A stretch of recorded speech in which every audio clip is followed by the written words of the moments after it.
আসসালামু আলাইকুম বন্ধুরা, একটা রান্না চলতেছে। আজকে রান্না হচ্ছে সিমের বিচি। মশলাটা কষিয়ে নিলাম, দিয়ে রেখেছি আগে। বিচিগুলো একটু কষিয়ে নেব।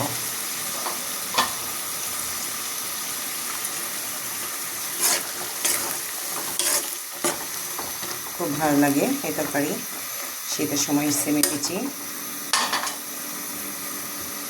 আর হলো টমেটো দিব, তারপরে মাছ দেবো, মাছ ভেজে রেখেছি। তো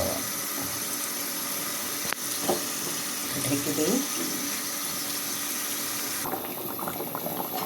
হয়ে গেছে শিমের তরকারি, আলহামদুলিল্লাহ খুব সুন্দর হয়েছে।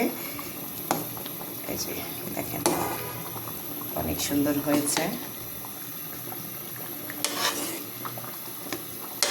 ভালো লাগে সিমের বিচি দিয়ে এরকম টমেটো দিয়ে। আর এই যে বন্ধুরা, ঘরে ধনিয়া পাতা শেষ, কেনা ধনিয়া পাতা বাজারে। এটা হচ্ছে আমার বেলকনিতে টাবে লাগিয়েছি আমি।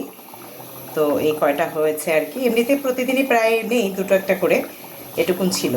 তো এইটুকুন আমি আমার এই তরকারিতে দিয়ে দিচ্ছি। এরকম লাগাবেন।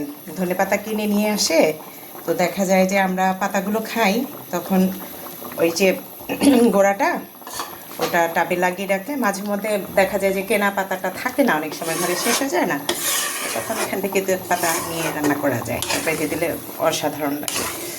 এই যে মাশাআল্লাহ খুব সুন্দর হয়েছে। কেমন হয়েছে জানি না, আমার কাছে ভালোই লাগছে। তো কমেন্ট বক্সে জানাবেন আমার এই তরকারি কেমন হয়েছে। আপনারাও খাবেন রান্না করে। আল্লাহ হাফেজ, আসসালামু আলাইকুম।